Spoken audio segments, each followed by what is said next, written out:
God, I do like that new intro. So, welcome to my, I call it this every time, I shouldn't really, niche gaming stream, which is Choose Your Own Adventure books, which came out a big thing in the 1980s, 1990s. I've been doing the entire Lone Wolf series. This is Freeway Warrior, written by the same guy, Joe Deaver. Choose Your Own Adventure book. And I've had quite a lot go on in the last couple of days, so I was at a race the last couple of hours to kind of get this prepared and do most of the groundwork.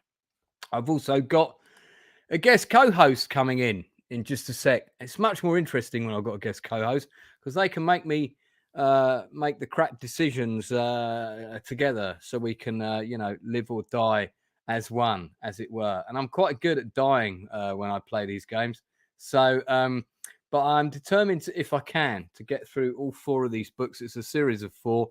I'm determined to get through the whole thing without getting killed. Now, I said that at the beginning of Lone Wolf, and I've died 3 times so far, but that's only out of 10 books. That's not too bad. But anyway, I'm going to bring in, get in nerds. Hello. Hi, Lance. How you doing? You have changed your YouTube name. I have recently. Do you want to tell me why? What's happening? Is that an appropriate discussion for a public forum? It absolutely is. Basically, previously I was TNTV Reactions. TNT because that's my initials. TV because it was TV Reactions. And TNT because you're an explosive kind of guy. Apparently. Yeah. Well, so my mum thought anyway. It was better than my middle name was going to be Ian before they figured it out. Oh no, no on that. So what happened? You just decided to rebrand. Yes, because the YouTubeverse has become a hostile place for reactors, and right. They've basically I was uploading 1 video a week. I was doing the original series of Star Trek. Reacting to that. It's 70 years old. You know what I mean? It's not something that's 60 years old. And I got copyright hit across the lot. Even though was that because you were showing clips with but literally like maybe 6 minutes, 7 minutes total of our show. Right. But in like 5-second and 10-second increments. But and it's just became I've had that happen with a few of mine. And I'm quite careful about what I show now, and kind of even just like my reviews. I do my reviews live. I think there's no point like spending lots of time editing a video and then they're just gonna tell you can't they're gonna demonetize it. And I'm also taking my channel quite seriously now, and it's kind of a quite an important thing for me at the moment. Well, it's growing massively, so I really congratulations. I mean, when I first found you, you were just under 1,000, and now you're at what, 2.5? Nearly 2.5, but and I've got a great interviewer, or a great person I'm interviewing rather, coming on tomorrow, Stuart Urban, who actually directed the first 3 episodes of Our Friends in the North. Then had a bit of a run-in with some of the creatives on it, and was removed from the production, and he's going to be telling us why. But he also did an Ungentlemanly Act, which is the film about the invasion of the Falkland Islands. I don't know if you remember that, with the late great Bob Peck. Oh, maybe been a while. Well, he's just very kindly sent me a link to watch a nice sort of polished high def version of it. I've got it on DVD, but that's a Super 16 transfer. Yeah. So it's not going to look that great. Anyway, so we're going to be playing this Choose Your Own Adventure, and you're going to help me how to choose the adventure. And the other thing worth mentioning is that my big project for next year is I'm going to be doing one of these books of my own. So I'm going to be doing my own Choose Your Own Adventure book. It's going to be about the Battle of Arnhem in World War II. So that kind of links into films like Bridge Too Far and. Yeah, no. Well, I must have seen there's a lot of reactions to the Jeremy Clarkson documentary about the Battle of Arnhem. If you get a chance to watch it, it's the Victoria Cross one. It's really good. No, I've seen it about the guy that went stalking the tanks with the with the Piat. And I think he's isn't he a relative somehow of Clarkson's? He was his ex-wife now. It was her father. Right. Okay. But apparently nobody knew, or she didn't even know until after he died that he was one of these VCs. It's a really touching story. I recommend everyone go and see it. It's available free on YouTube now. No, it's fantastic. I saw it when it first came out, but I have seen it. I've seen it a couple of times. I saw it. Lord, hang on, let me mute this. Oh, there we go. I saw it again, probably about a year ago. Well, the idea in the game is that you're going to meet people like that, and depending on which route you take and where you go and all of that kind of thing, you're going to intersect sections of historical events, and you might even be able to shape and change them. And then I'm going to have this kind of historical meter that goes up or down depending on how you influence events. So it's going to be quite different from the sort of game book that we're going to be playing today. Anyway, on that subject, we now need to don our leathers, get into the V8 Interceptor, and go screaming around the highways and see if we can complete our mission. So I'm just going to do a couple of quick posts in the Lone Wolf group on multitasking in the extreme here. Right, you take your time. I didn't do those before. That's what I normally do to tell people that this is happening. And I've had quite a lot happen today. It's all just been a bit shite. But well, Yeah, I know what you mean. Yeah, it's. I mean, God, 2023, man. I don't know. Not going to go down as one of my favourite years. I'll be honest. I mean, the YouTube thing has been really good for me. That's probably been one of the few things that's actually kept me mentally sane. Some people may argue that's not the case, but no, I mean, I must admit, I stepped away from it from the beginning of August just because it was the copyright thing drove me mad. Well, I think if it's going to be a hobby, it has to be fun, and it stopped being fun at that point when I like 36 hours of work just disappeared overnight. So it's like, I think depending on why you're doing it, that's quite important, man. If there was another friend of mine who, was having trouble balancing his YouTube commitments with his family life, and it was impacting his family. And I mean, the reason he was doing the YouTube was for fun and to lift him up a bit because he had a rough time. And I said, well, you're going to be having a rougher time if you go through a divorce, and I know what I'm talking about because I've just had one. So I had to say to him that you just step back from it for a bit. It's still going to be here. Oh, I don't want to lose subscribers. Don't fucking worry about that. That's like no, I know exactly what you mean. Should be worried about. But that's why I'm going to take it a lot easier. I think rather than the reactions are very labor intensive because you have to cut like I say an episode down to like 7-second increments with commentary between.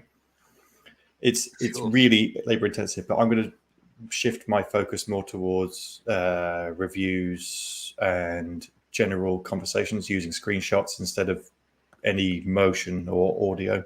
I see. Because it's such a pain.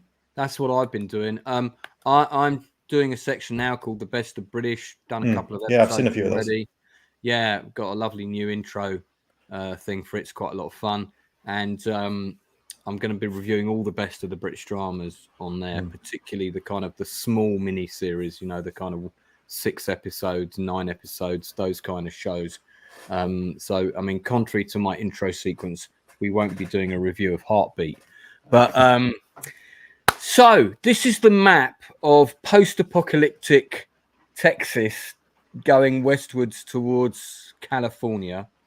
Now, there's about 10 pages of the story so far here. And guess what? I'm not going to read out all of that. Good. What I am going to do is just tell you a summary. So we're playing a guy called Cal Phoenix. What a great name. That's definitely the name of a Mad Max type character if there ever was one. And it's the year 2030 something or other. And the bottom line is this: is we were visiting some relatives. We hid in a mine. Apocalyptic shit happened. We were trapped in the mine for a long time. But what as luck would have it, the mine was full of an abundance of supplies and food and whatnot. So we were able to stay there Obviously. for quite a while, emerging some years later.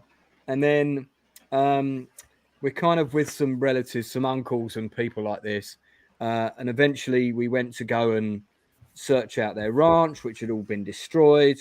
Then on the radio, we heard about these people who they'd set up like a committee, a sort of not a community in a place called McKinney. I'm actually looking for that on this map, and I can't see it yet. But if you see it, let me know. It will be over on the right side somewhere. Yeah, top right.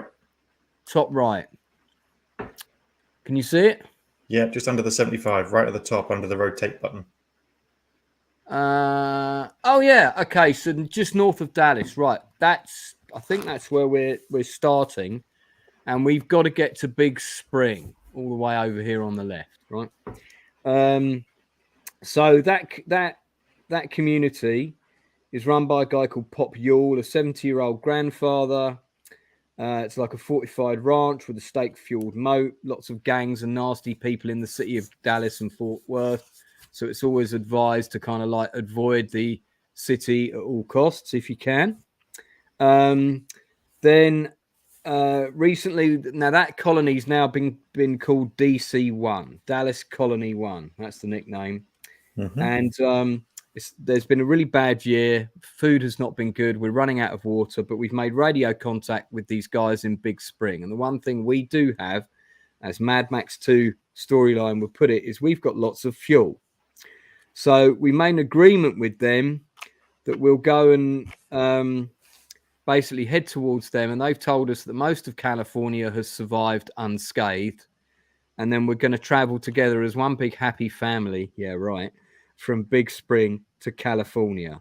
So it's a 300-mile journey west of McKinney to get to Big Spring. But they've got plenty of food and water, but they're desperately short of food. They've also made contact with survivors in Tucson, Arizona, who are also without fuel. So here we go. So Pop Yule called for a meeting to decide how best to deal with the crisis now facing DC1. Everyone agreed that a stay at McKinney would lead to eventual death. The only option was to try and reach California.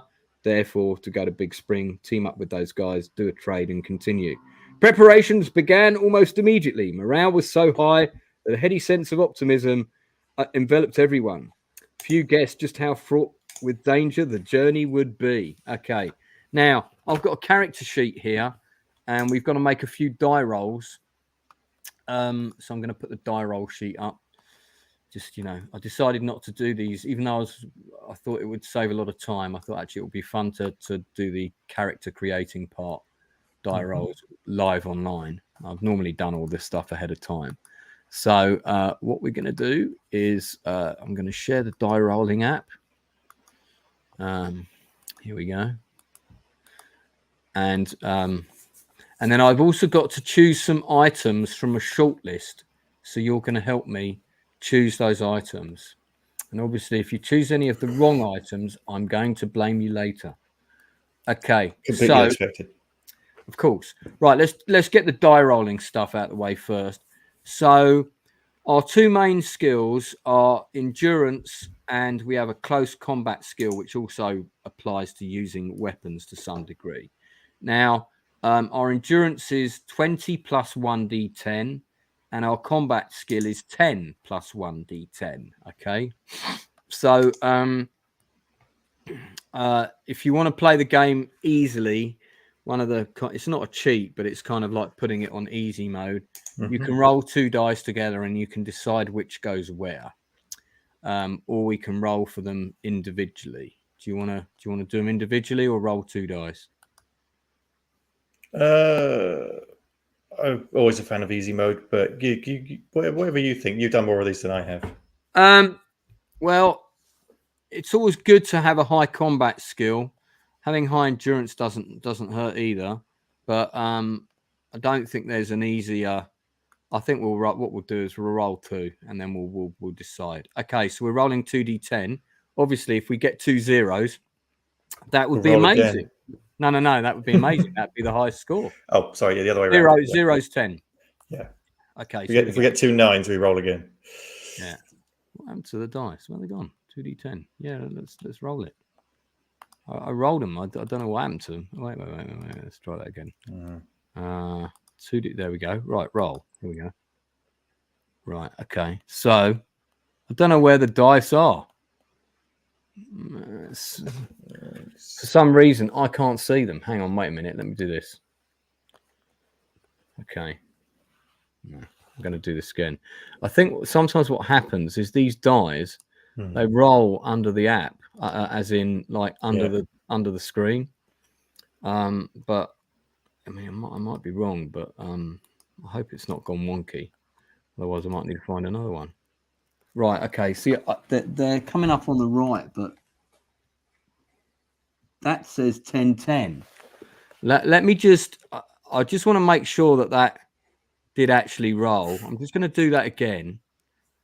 If it's not coming up on here, it's if they're not showing up because they also show the results on the side, but they're really tiny. Let me just roll that again.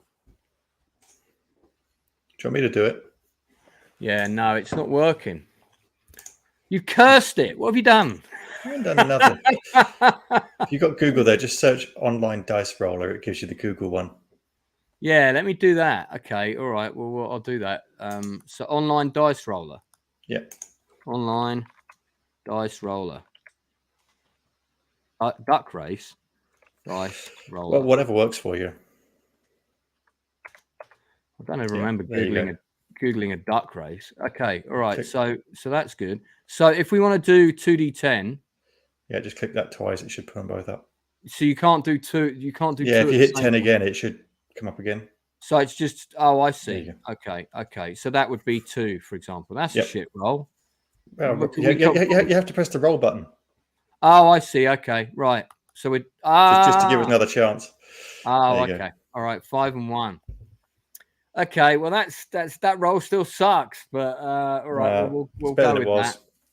We'll go with that. Okay, so 5 and 1. So my recommendation, therefore, is we add 1 to the character's endurance, which is basically their constitution. So I've got endurance of 21. So basically, don't eat too many hamburgers.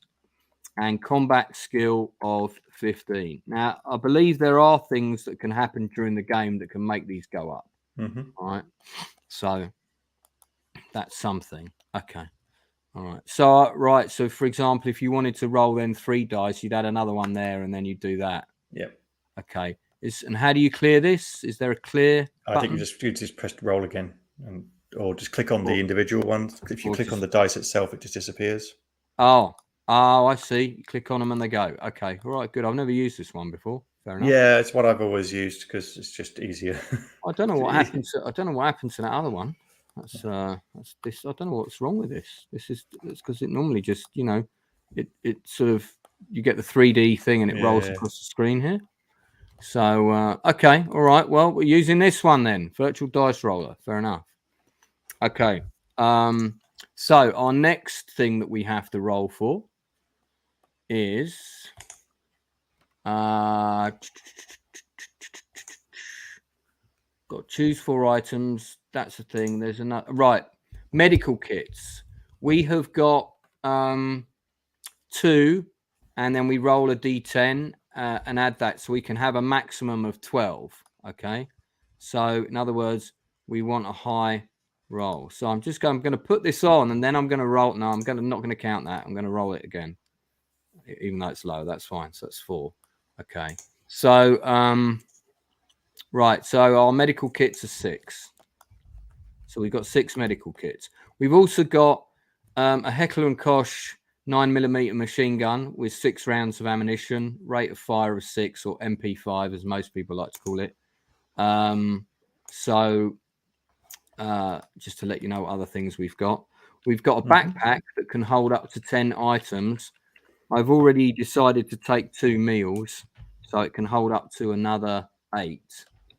And then we have some skill points to distribute. So let me put the character sheet up for a sec, and then you can see, and then we can get going.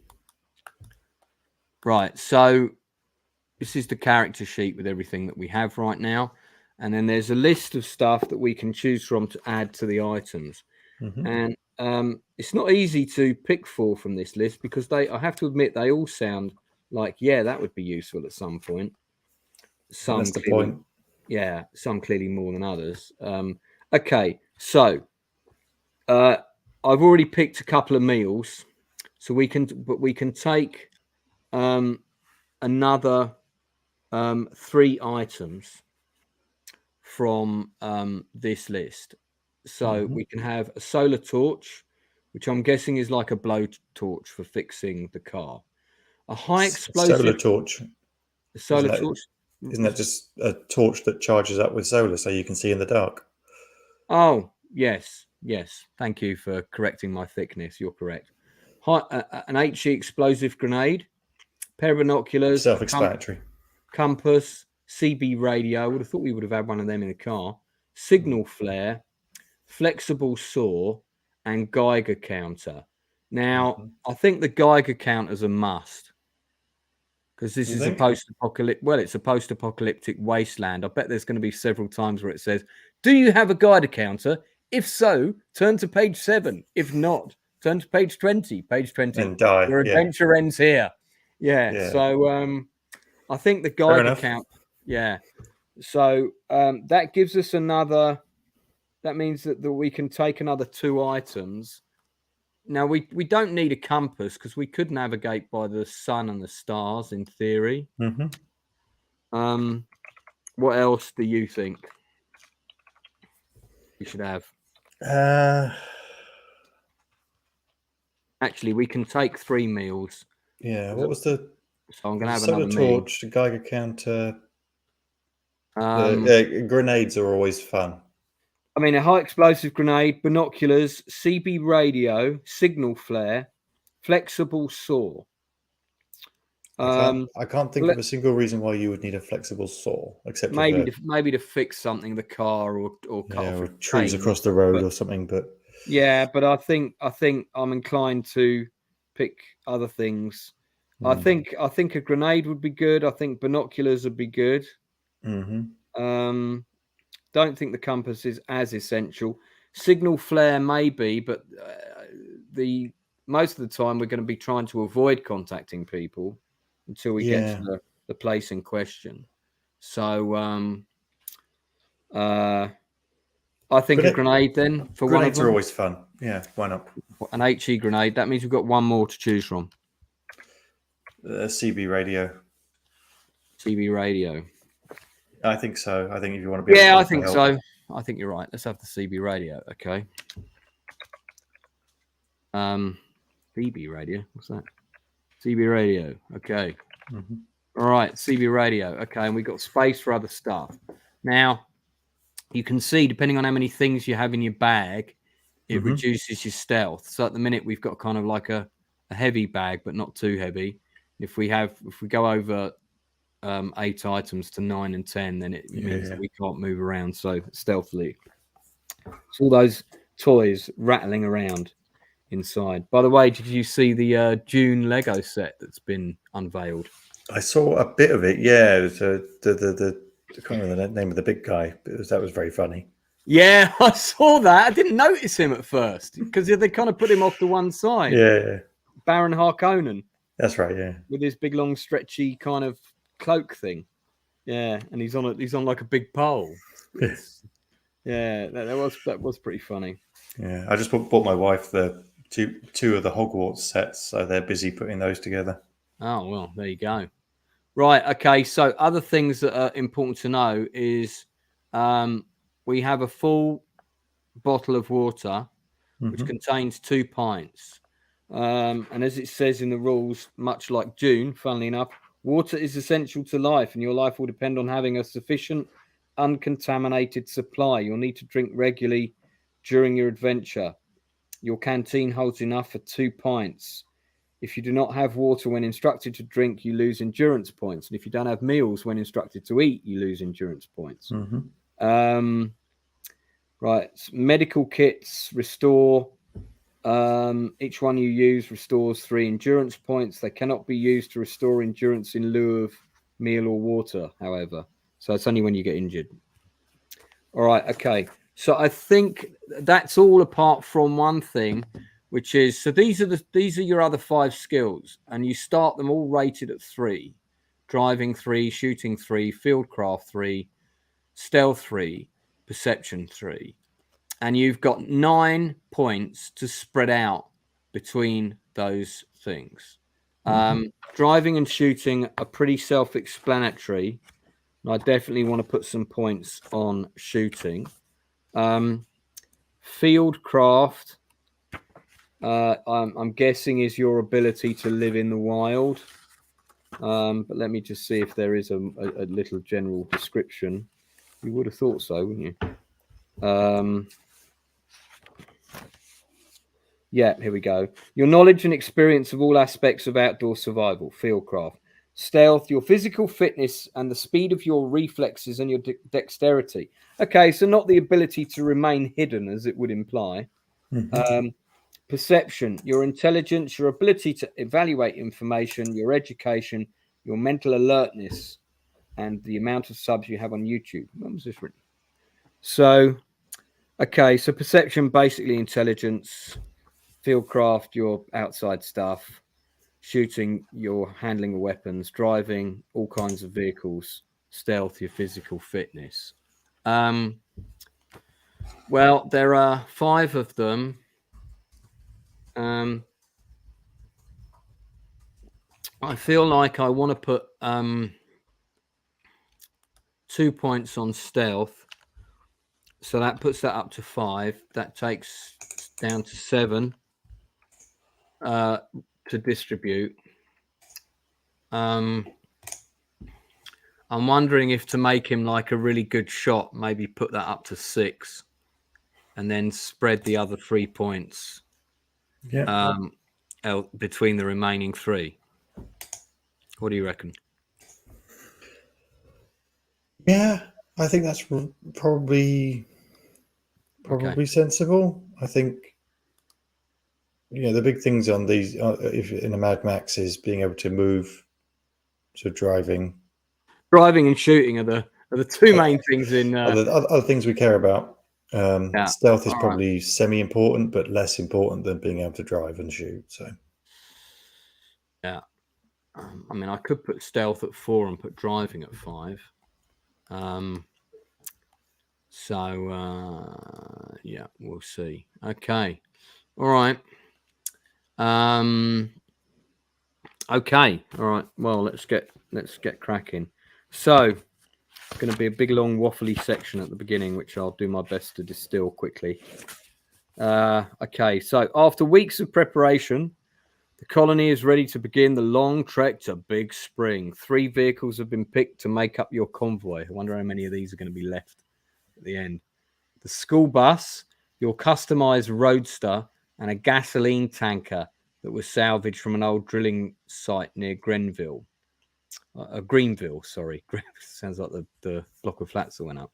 Cutter and your uncle. Cutter's like this all cool mechanic that hangs out in our camp. And your uncle have rigged up a square canvas canopy to hide the tanker's telltale cylindrical body, which now holds over 5,000 gallons of petroleum. How nice.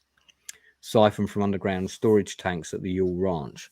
This is a fuel-starved world. Gasoline is the most valuable of commodities. If the city gangs were to discover that DC-1 was transporting such a precious cargo, they would stop at nothing to capture it. Most of the colony will be traveling aboard the bus, which is driven by your uncle. Cutter will drive the tanker, and you, acting as scout, will drive the roadster at the head of the convoy. With the bus full of passengers, luggage is limited to essential supplies only. Everything else will be destroyed before leaving McKinney. At dawn on the day before the vehicles set off, a thorough check is made of the vehicles and provisions. There is enough food and water to reach your destination. But apart from your personal weapons, the colony has very few firearms with which to defend itself. Long Jake Bannerman, that's a name if ever there was one, a former rustabout from Gainesville, has volunteered to drive north and search for weapons and ammunition.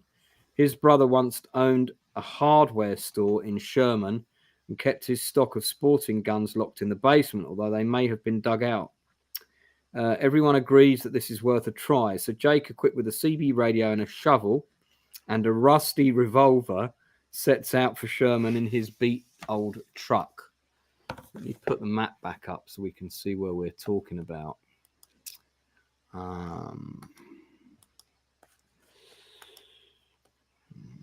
It's that one, isn't it? No. Okay. So, oh, no. Yeah, that's the one. Yeah. So, he's going up to, did he say Sherman? Yeah. That's probably north of 75. It might actually be off of this. Oh, no, there it is. Yeah, it's just up. Yeah. I just need to scroll down a bit. All right. Okay, cool. So it's en route to Sherman. 2 hours later, he radios a message from Sherman. He's found the rifles and ammunition, but his truck has broken down. He's now stranded in the town. He's also found a survivor, a teenage girl. That can't go wrong, can it? He requests that you come to pick them up. That's the worst that can happen. Yeah. Requests to pick them up as soon as possible.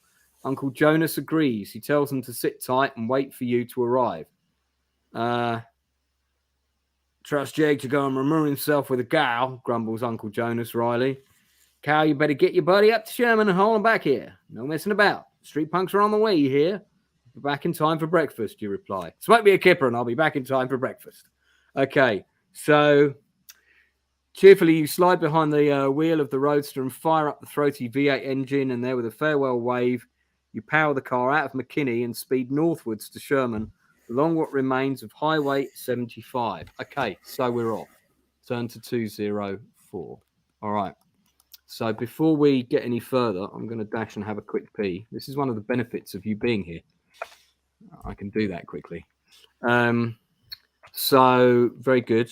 While I'm doing that, you've got about 30 seconds to tell people what your channel's about. Go. So, like I said earlier, I used to do reactions to new series. Wednesday and/or The Patient was really good. I only started 12 months ago, and decided that instead of doing reactions, which are quite low fidelity, so it's just an immediate off the cuff, what you think of the thing as it's going, I want to try and do a bit more considered conversations around what things mean, especially older things, like 24, Heroes, old Star Trek, that kind of thing. Should be fun. Come and join me. I saw you did a stream on 24 the other day. Yeah, last night. It's just I was just testing out streaming really because I've never done it. I think, although I may have sold it, but I think I still have the season 1 DVD box set. I've still got it. Yeah. I know I always thought season 1 was one of the best, actually. Yeah, I think for me it went like 2-4-1. I think season 2 was great. Yeah, season 2 was really good because they knew what they had and they put a lot more money in it. Just being able to do real stuff, like with helicopters. You know, we just don't get that anymore. Now it's all on a volume screen, and there's something that's gone missing in TV and stuff like that I'm trying to capture. That's what my channel is going to be about, basically. It's something that's gone missing is like texture. It's all too shiny. And good scripts.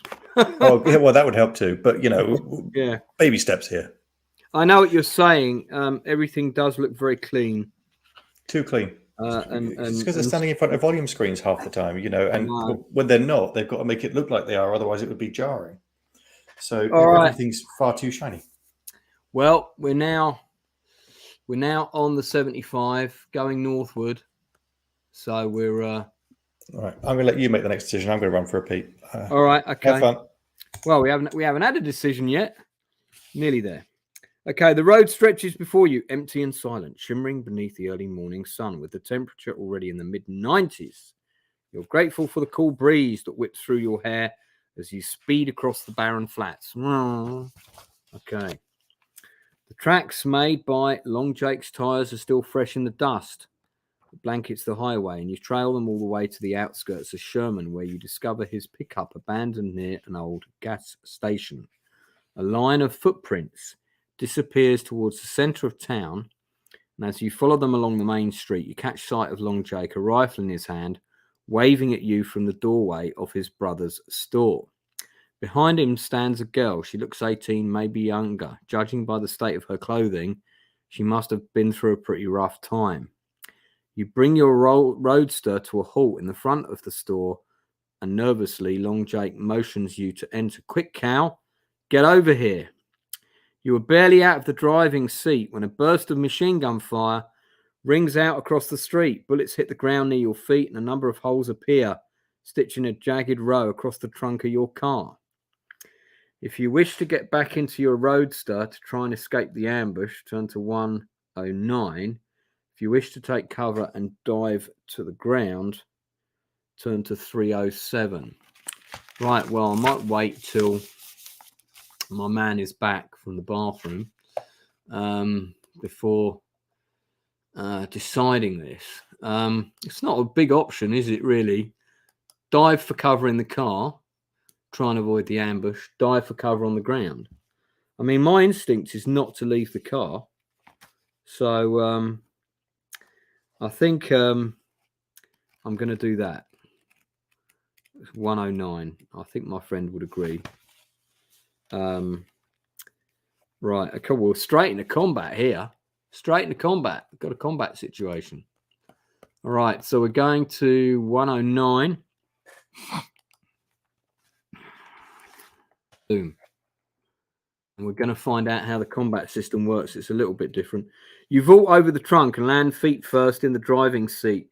Your hand poised to switch on the ignition. The engine growls, but before you can shift gears and speed away, there's another burst of gunfire, shatters the windshield and forces you to throw yourself across the passenger seat to avoid being caught in the crossfire. Then a savage voice screams a command and the firing ceases. Cease fire.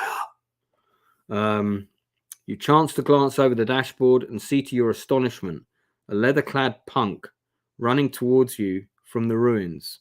Long Jake takes aim. He fires, missing by a hand's breadth. Undetermined, the grim-faced renegade leaps into your car beside you, cackling like a maniac as he lunges for your throat with his flick knife. Owing to the surprise of the attack, you must fight the first round of combat unarmed. Right, so in your interim, we've been ambushed. This is what happens when you leave, you see. We've been ambushed. The car's been machine gunned. The windscreen's been blown out. And now this guy has dived into the side of the car and is attempting to slash my throat with a knife. Obviously. So we turned up at the town, found the guy's truck that we're looking for. He shouts from a doorway, hey, get over here. I drove up to the doorway. There's an ambush. Whether he's the cause of it or not is a bit unclear. This guy is called a Copperhead. He's got close combat skill of 14 and endurance of 24. What I'd like you to do is keep a record of his endurance during the combat, if you wouldn't mind. Yep. So I'm going to tell you how that goes as we are playing the game. Right, so we're going to... His combat skill is 14. My combat skill is 15, I think. Yes. So basically, we have a +1 combat ratio over him. So we roll on a chart that says +1. So what we want is to roll high on that chart, as you may imagine. So we're looking to get high. What was his endurance? 24. 24. That sounded wrong. I said we're looking to get high. We're looking to roll high. Yeah. So whatever works for you. We're going to roll a D10. Not that. Thank you. Let's get rid of these. Okay, right. Here we go for the first time. D10. We have rolled a 2. That's not very good. He has taken 4 points of damage. and we have taken 3. What was our endurance to start with? His is 24. What was ours? I'll keep track of ours. Oh, okay. Yeah. So, okay, down to now. What I want to check now is if I can pull out my machine gun and blaze away at him, because it said only 1 round had to be close combat. So I just want to see how that works. Let's have a look, because I haven't played this game since I was a kid. So I need to see how does the shooting work in this. Let's see. Did you ever play any role-playing games when you were younger? Not like these, no. I mean, No, did you not ever really. play anything like Dungeons and Dragons and that kind of I thing? think once or twice I was more of the drink cider in the park kind of child, unfortunately. So no, I played And look computer how games. that worked out. Yeah, wonderful. Turned you into the well-behaved man you are today. Yeah, something did. Something. So maybe your wife is more responsible. I think she's more to blame for that than anything else. Okay, so these weapons aid you in hand-to-hand fighting. You begin a venture with a hunting knife. When used in close combat, add 2 points to your combat skill. Oh, right. So the hunting knife, which I possess, basically adds 2 to the combat skill, but we had to fight the first round of combat unarmed. Okay, got that. Machete is +3. Okay, fine. So you begin your adventure to carry. In order to use a missile weapon, you must have sufficient ammunition. Yes, got that. Yep. Okay, yep, got that. Rules for close combat. Right, so yep, okay, add any extra points gained. Subtract, yeah. Okay, count is attacked by a renegade. He's not given the opportunity. Hunting knife adds 2. Skill cost of 19. Okay. Subtracts it. Yeah, okay. I understand how that works. Combat ratio. Okay.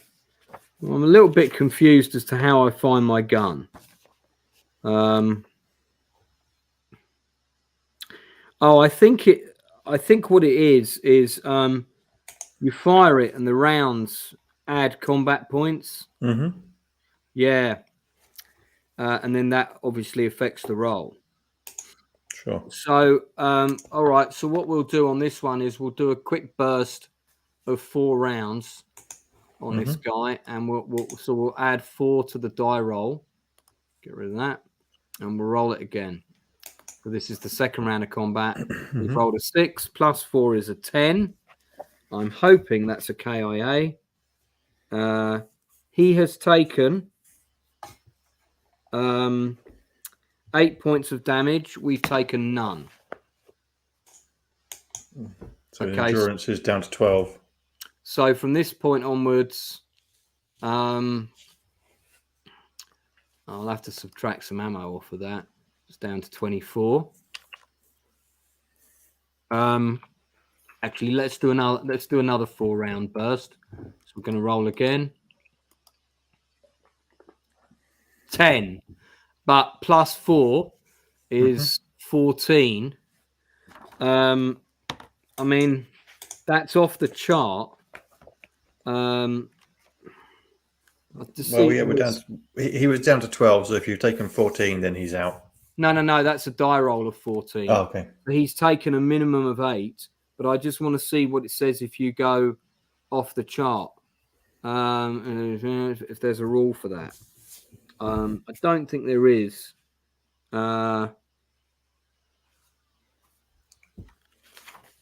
No, okay. Well, not that I can see. I'll double check for next time, but we'll keep it the same. So we're going to go into a 3rd round of combat. Let's get rid of those.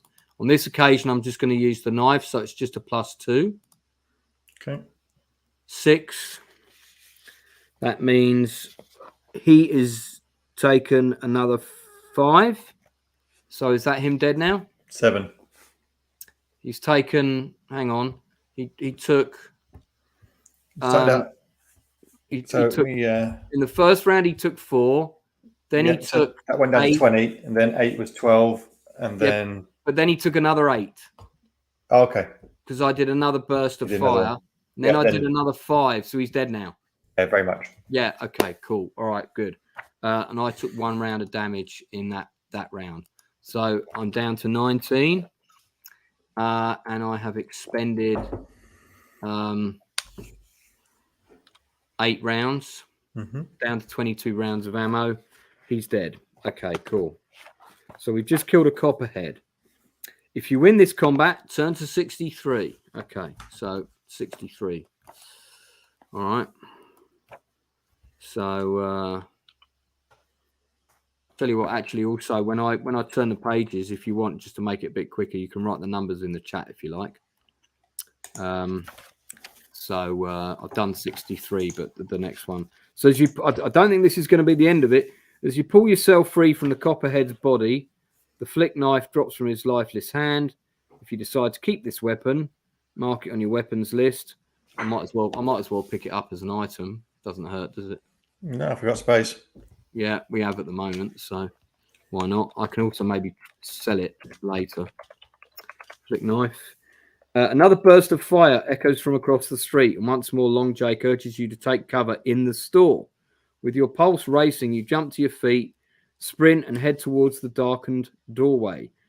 Roll a d10 and add it to your current stealth skill. So my stealth skill is 5, and we want to roll 5 or higher, because I'm guessing that, you know. All right, so I thought I was sharing the die. Let me take that down. Present, share screen. There we go. Okay, so turn that off. Okay, we're adding 5. Well, that's all right. We rolled 14. If it's 6 or more, turn to 329. Okay, so put 329 in the chat. We're turning to 329. 329. Okay. The instant you set foot in the store, 2 hands reach out of the darkness and grab you by your jacket lapels and pull you away from the doorway. Immediately, there's a long burst of machine gun fire. Hails of bullets scythe the air where you were standing only seconds earlier. These ain't no ordinary punks, growls Long Jake, peering cautiously over the edge of the bullet-shattered window. They're scouts for a Yankee gang that's heading this way, looking to take over. They're might anxious to get their hands on her, too, he says, nodding towards the girl who's crouching behind the store counter, her eyes wide with fright. What do they want with her, you ask? But before long, Jake can reply. There is a flash and a deafening explosion. The door's rear door blows inwards, and a searing wave of heat and flying debris knocks you off your feet. This is a great way to start this. Stunned by the blast, you rise unsteadily and reach for a weapon. A grey shape fills the rear entrance, its outline fuzzy in the smoke and dust that hover there. Then the shape draws into focus and you see the silhouette of a tall man. Look out, screams Long Jake as the figure leaps through the doorway, shotgun held before him, ready to fire. Okay, roll a d10. If your current shooting, stealth, and perception points total 9 or more, you can add 2 to the number. Let's see. Do they indeed? Shooting and stealth, yeah, absolutely. We're well over 9. Well over 9. So you can add 2 to the number. Okay, so we're rolling a d10 and we're adding 2. Here we go. 5. If the total is 3 or less, turn to 191. Fortunately, it's not. If the total is 4 to 6, turn to 293. So we're going to 293. 293. So type that in the chat if you would. All over it. Oh, thank you very much. 293. Oh, okay. I just passed an illustration of some hot chicks, but unfortunately, I don't think that's this section. We'll make our way back to that. Not even sharing. Guided by instinct alone, you swing your gun around and squeeze the trigger, deduct the relevant number of rounds from the ammo pouch, At the same time, the double muzzle flash of your enemy's weapon lights up the store. You cry out in pain. You take a round to the shoulder, lose 3 endurance point, but the wound is superficial. Well, it doesn't tell me how many rounds I have to cross off, so I'm only going to cross off 1. You know, seems reasonable. Yeah. And I've lost 3 endurance. My endurance is down to 16. So as soon as when you're in a non-combat situation, you can use a medical kit. So as soon as which restores 4. So as soon as we're in a non-combat thing, I'm going to use a medical kit. Okay, so we've got to go to 220. Your gunfire hits him squarely in the chest, killing him instantly. Okay, fair enough. 220, 220. So a look. Average Wednesday morning. Absolutely. Clearly for you and me. My God, there's a massive section of text here, and then it just says turn to 318. Right, we've got to get out, you say, turning towards Long Jake. Yeah, no shit. But your words of warning stick in your throat when you catch sight of him lying on the floor, unmoving, his chest wet with blood. You reach for a med kit to rush to his side, but it's too late. He caught the worst of the shotgun. Nothing can be done for him. Watch the street, shouts the girl. I'm not very good at doing female voices, so I won't attempt that right now. As she moves forward to search the body of Long Jake's killer. This dude you've wasted has some real mean kin. We'll soon be wondering what's happening in here. and I come and check us out. She pockets some cartridges, snatches up the killer's shotgun, hurriedly reloads it as she moves towards the door. From out the ruins opposite step 3 punks armed with pistols. Slowly they advance, their movements stiffed with caution. Make a run for the car, she says. I'll cover you. Okay. You nod in agreement, take a deep breath before launching yourself out of the doorway. The punks stop and shoot wildly, but their nerve deserts them when the girl opens fire and they melt away into the ruins.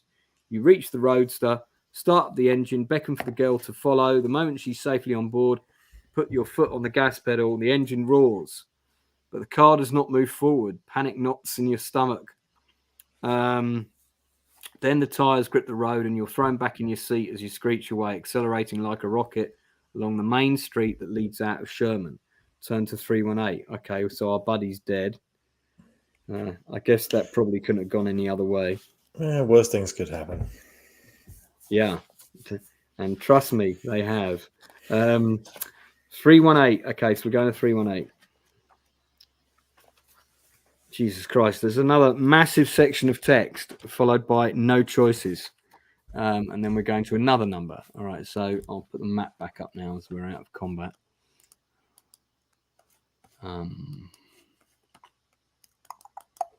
By the way, these although these were first published in the 80s, these all got relaunched with flash new covers and everything. Nice. As part of a Kickstarter. Oh yeah. But due to some kind of annoying legal wrangle with the printers, they're not available in the UK. So I've actually been able to get the books before the people that backed it in the UK on their Kickstarter, which doesn't seem right. Worked out well for us. It has. As you watch the town shrinking in your rear view mirror, the shock of your encounter, especially the death of Long Jake, I wonder why he was called that, makes you shiver despite the burning midday heat. Did you know those guys, you ask, anxious to make some sense of the situation? Yeah, replies the girl, her voice shaky. Though not by choice. As you race back along the highway to McKinney, the girl whose name is Kate Norton tells you about the events leading up to your meeting. She comes from Kansas City, was one of the few to survive the Holocaust. A month ago, her colony was attacked, wiped out by a gang of motorcycle renegades called the Lions. The leader is called Mad Dog Michigan. Okay. He was once a high-ranking HAVOC agent who escaped from the Pontiac Deep Pen near Detroit. HAVOC are the people that caused the apocalypse, by the way. And his gang, most of whom are also HAVOC escapees, were heading for Fort Hood Military Reserve near Killeen, the largest armory in the whole of the United States. Is that on this map somewhere? So look. Killeen. I don't see it. Right at the bottom. Oh yes, there it is. Fort Hood. Yeah, Fort Hood Military Reservation. Mm-hmm. He hopes to find enough weapons and ammunition there to equip the other HAVOC clans who are now in control of cities all along the eastern seaboard. Once he's armed with his army, he'll take over the rest of the country, she says. 3 days ago, the Lions reached Oklahoma City. They were desperate for food, so Mad Dog decided to camp there and forage the surrounding area. Until then, I'd always been kept closely guarded, but while most of them were away, I managed to steal a bike and escape. Okay. Well, she made it a long way. Yeah, she says, I'm really sorry about what happened to Long Jake. It's all my fault. Don't blame yourself, you say, trying to console her. It's over now. Once we get back to DCI and take off for Big Springs, Mad Dog and his gang will just be a bad memory. There you go. I hope you're right, Cal, she says, unconvinced. I'm sure I'm right. Of course I am. Colleen is south of here, and we're heading west. He'll miss us by miles. Maybe, she replies. But there's something else you ought to know. Turn to 267. Oh my God, is that going to be another section of massive text again? Quite possibly. GPS tracker. Yeah. Okay, so we've gone to 267. What is it, you ask curiously? The guy you killed back at the store, the one who wasted Long Jake, his name was Stinger. So, he was Mad Dog Michigan's brother. When the others report what happened to him, Mad Dog's going to be after us for sure. I've got an idea, I say. Why don't I throw you out of the car right now and leave you here, and then I'll go on my merry way. Unfortunately, that's not an option. We've got to go to 211. So we're going 211. Okay. 211.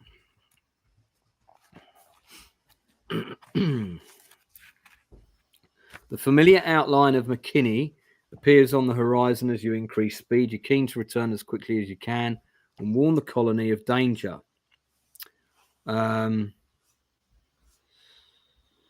All are upset to hear that Long Jake is dead, and many are disappointed you cannot save the cache of rifles and ammunition that you found. However, all without exception are thankful that you're alive, and despite the threat of the revenge attack, they welcome Kate to the colony with open arms. Yeah, well, you know. In the light of this new threat to your safety, it's decided that the colony should not wait until tomorrow to begin its journey west. So they set off with it to move within the hour. All that remains to do once the convoy is at a safe distance is to set fire to the ranch. This will destroy the supplies you're forced to leave behind. Okay. Once the Yule Ranch is ablaze, you lead the convoy cross-country towards Denton. I mean, another way of looking at it is now you've just put a really big smoke signal to tell everybody where you are, but okay. Right, there you hope to pick up Interstate 35. So let's get the map back down. Okay, yes, we're heading to Denton to pick up the 35 to then presumably pick up the 20 to go to Big Spring. Okay. All right. Follow it south on the first stage of your journey to Big Spring. 2 miles outside of Denton, you signal to others to halt while you go ahead to make sure that the town is empty and the freeway is clear of obstructions. Add together your current level of fieldcraft and perception and pick a number from the random number table and add this to the score. Okay, I'm going to leave the map up for the minute. I'm going to roll a d10. We have rolled a 3 and our perception is 4 and our fieldcraft is 4. So that makes it up to 11. Oh dear. If the number is 12 or less, turn to 155. Of course. You failed to spot a big trap. Your adventure ends here. No, better not say that. You bring the roadster to a halt on a ridge that overlooks the ruins of Denton. The place is familiar. You have stopped here many times in the past during the routine patrols to check that the town was not being used as a base. The ruins look deserted, but you decide to check them anyway just to make sure. Having driven through the town and seen nothing unusual, you're turning around to return to the convoy when you hear the sound of motorcycle engines being kicked into life. 3 bikes burst out of a building, their riders whooping like Indians. All 3 machines are carrying pillion passengers who are armed with an assortment of weapons. As the first bike draws level, its passenger gets ready to leap into the seat beside you. Does he? Excuse me. I don't think so. I'm winding the window up. That's what high explosives are for. Well, indeed. Yeah, have this grenade. All right, so pick a number from the random number table and add this to your current driving skill. Driving skill is 4. I wish I'd put it at 5 now. The number that we have rolled is 10. So 4 is 14. If it's 10 or more, turn to 2, 4, 4. So we're going to 2, 4, 4. Yeah, I think we're going to knock him off his bike. I hope so. 2, 4, 4, 2, 4, 4. You wait until the man is about to jump. Then you brake heavily and swerve towards the motorcycle. The rider senses your move and stamps on the rear brake, locking his back wheel and slewing his machine sideways along the road. The passenger is sent flying. Sounds very Mad Max, that, doesn't it? He hurtles through the air like a rock from a catapult and crashes against the trunk of your car with a sickening thud. You hear him groan and catch a glimpse of his body in the rear view mirror lying broken on the road. The other bikers lose interest and soon give up the chase. They return to the town, pausing only to curse and fire off a few aimed shots as you make your escape. 198 we're going to. 198. Okay. On your speedy return to the convoy, Uncle Jonas, relation to the Jonas brothers possibly, tells you that a moving cloud of dust was sighted to the north soon after you left to scout Denton. Judging by the short time it took to cross the horizon, he suspects it could only be made by a large gang of bikers on the move. We'd best swing around Denton by the southwest, he says, squinting at a tattered old route map that he has spread across the hood, just in case. You gaze at the now empty horizon and nod in agreement. You take point, Cal, he says. Thanks for that. Yeah, okay. I guess that's my job. You see fear and uncertainty in the eyes of Uncle Jonas. As soon as he's back behind the wheel of the bus, you start your engine, you leave the convoy away to the southwest towards a parched bowl of cracked and barren land. This was once the bed of Lake Louisville. You must now take a drink or lose 3 endurance points. That reminds me, I'm going to use a medical pack to put my endurance back up to 20. And our medical packs have now gone down to 5. And I am going to drink some water. So our water is now at 1.5 pints. In other words, 3 portions. Speaking of which, I'm just going to fill my glass up. Maybe 2 seconds. Yeah, that's all right. So we're going 137. Okay, guys. So we're now turning to page 137. Lazy Luana. Hey, Whitey. Good to see you, man. Thanks for popping in and leaving a comment, bud. Appreciate that. I'm doing okay. It's been a bit of a weird day. Obviously, still kind of, putting myself together from the events of the weekend. It's not every week you lose 2 friends in one day.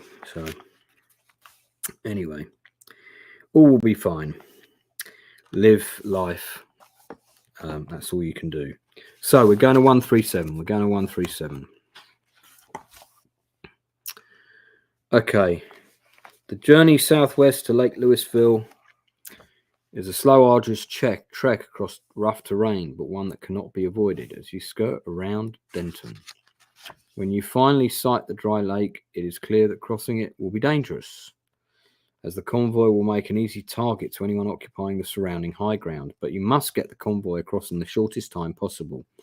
The bed of the lake is littered with rusted car wrecks and old household machinery. Between these heaps of twisted scrap are avenues covered with slabs of broken earth. Their sharp edges, baked by blah, blah, blah, blah, blah. Right, so we're kind of about to go across a dry lake bed. The bus and the tanker are both heavily laden. They're reduced to a snail's pace for fear of shredding their tyres. You're forced to stay close in case they break down or fall victim to an ambush. Roll a D10, okay. So I'm going to roll a D10. It is. We've rolled a 9. If you roll 7 to 9, turn to page 160. Okay, so we're going to 160. Okay, so we've got a two choices at the end of this. So we have a choice to make. 2 miles and 2 hours later, you reach the opposite side of the lake. Half an hour further on, the convoy makes a rest stop and takes stock of its surroundings. Traces of paved road that disappear towards the west are found. And Cutter Jacks, that's our kind of engineer, who lived only a few miles from Lake Louisville before the day, as in the big day, identifies it as the remains of State Highway 407. Is that? I don't think that's on here, though, is it? I can't see any roads that have got 40. And we're currently going southwest round Denton. Right, we must be crossing Lake Louisville. So we must be about, okay. Right. This will get us back on course, he says confidently. Follow this baby and we'll make the Interstate 35 in under an hour. That's what he says. 20 minutes. He says it exactly like that. 20 minutes later, no Interstate 35 appears in the distance. See, I was right. Its long concrete body lying bleached and quaking beneath the fiery sun. The road you're following passes beneath it, but as you draw closer, you notice a ramp coiling away to your right, giving access to the freeway. A few hundred yards beyond the ramp, you see another. It leads to the ruins of the once prestigious building, North Texas University. Okay. Two decisions, two scenarios here. If you wish to search the university, which I assume we'll go off and do on our own, turn to page 82. If you decide to lead the convoy onto the interstate, turn to 22. So, do we want to stick with the convoy or do we want to go and look at the university, see if we can find shit? I don't know. I just asked the chat. What do you think? I think it feels like a trap. It's a difficult one because searching stuff is always useful because you find things like ammo and water and supplies. Or die. If you don't ever search, but sidetracking from your mission is also difficult sometimes because our main mission is to get west, isn't it? I mean, my inclination is to stick with the convoy, but the guy on the other shoulder is telling me, but you're going to miss out on the cuddly toy, which is located in the university. Very important. Very important, the cuddly toy, but not part of our mission. So, should we roll a dice on it? Yeah, you flip a coin.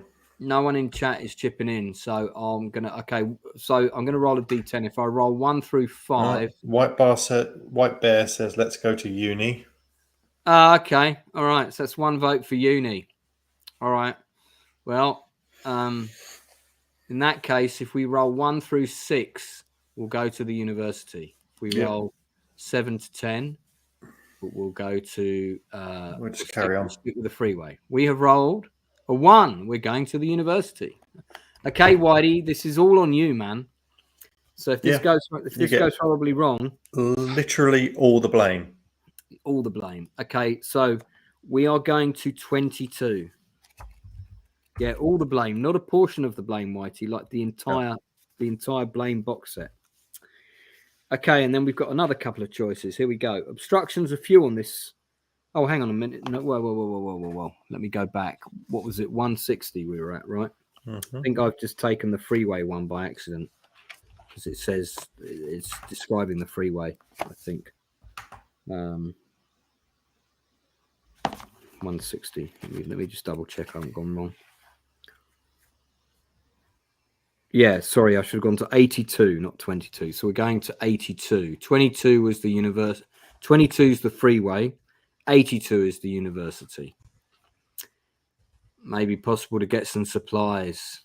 Okay, we'll see. 82. Okay, so we're not doing 22. 82. We may well come back to 22. I've just come across this. Have you seen the Mad Max films? Yeah, bits and pieces 10 years ago. I've just come across this illustration. I wonder who that's supposed to be. Yeah, that's not, however, on the section that we're turning to. So 82, I said, didn't I? 82. You certainly did. Okay, it's worth a look, says Uncle Jonas, when you tell him you want to search the university. See if you can rustle up some polythene sheeting. We're mighty short. Okay, all right, polythene sheeting. We've got to look for that. With your uncle's unique request in mind, you walk towards the center of the campus. What do you mean I walk? I thought I was taking my car. No one said anything about walking. Okay, all right, we're walking towards the center of the campus, apparently. Of what was once the chemistry faculty. Most of the buildings are burnt out. No shit. Or looted months ago by roving city gangs. This is already sounding like a bad idea. A shattered sign indicates the entrance to the building you seek, and your hopes rise when you notice it's the least damaged building on the campus. What a coincidence. How would we know? Well, compared to the rest, I guess. Inside, the sound of your footsteps echo along the dusty corridors as you make your way down to the basement levels. To your disappointment, you discover little that remains of practical value. Okay, choice.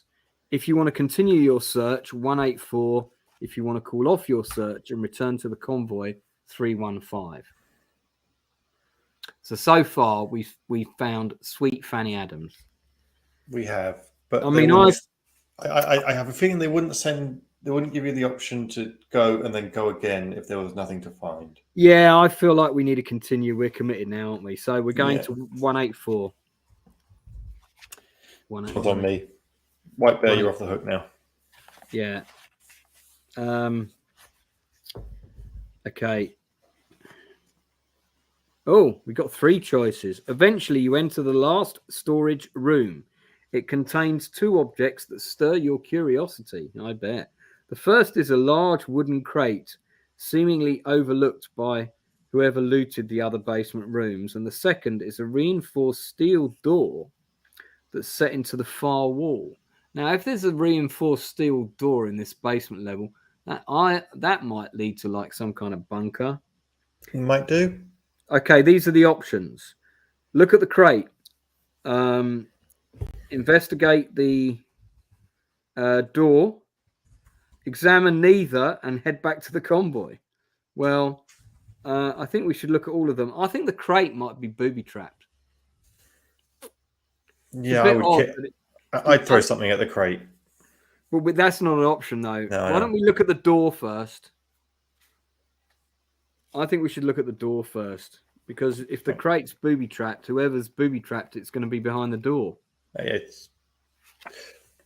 Don't you think? As long as the locus of blame moves to you from now on, I'm perfectly happy. Yeah, go for it. Yeah, I'm now in the blame quarter.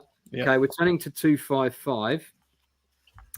The steel door appears to be held shut by an electronic lock. You suspect it to be jammed. Its power source run down long ago, but as soon as you run your fingers over the keypad, an LED display glows into life above it. 11 numbers appear, arranged in 3 horizontal rows. There are 4 numbers on the top row, 4 on the second, and 3 on the third. You study the rows of numbers carefully, looking for a pattern. By tapping on the keypad, the number that is missing from the last row, you'll release the lock and open the door. When you think you know the missing number, turn to the entry that corresponds to that solution. If you cannot work out the correct answer, turn to 194. Okay, so I'm going to put this down for a second. You may need to take a screenshot of this. Right. This is the sequence of numbers. 8796, 94, 20. Read them out. Yeah, so 8796 on the top row, 94, 20, 37, 77 on the middle row, and 52, 57, 11, and then something on the bottom row. And the number on the bottom row is what's going to let us in the door. So it's either going to be that the numbers are in sequence going down, or they're going to be in sequence going horizontally. Okay, so we have to work out what the last number is. So I mean, the difference between 8 and 7 is 1. The difference between 9 and 7 is 2. The difference between 6 and 9 is 3. 1, 2, 3 on the top, right? The difference between, so that might mean something. It might, but 94 to 20 is 70, 74. Yeah, 74. The difference between 20 and 37 is 17. Yeah. And the difference between 37 and 77 is 40. Okay. Doesn't mean a lot to me. No. Right, hang on. But the difference between 52 and 57 is 5. Yep. The difference between 57 and 11 is 46. 46. So, that's a tricky one.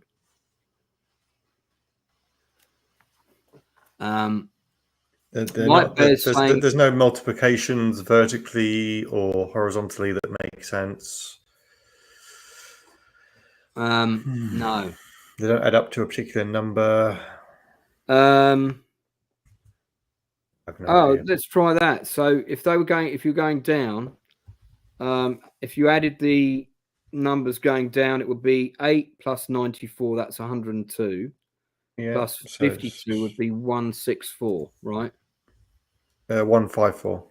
154. 7 plus 20, 27 plus 57, that's 77, 84. 9,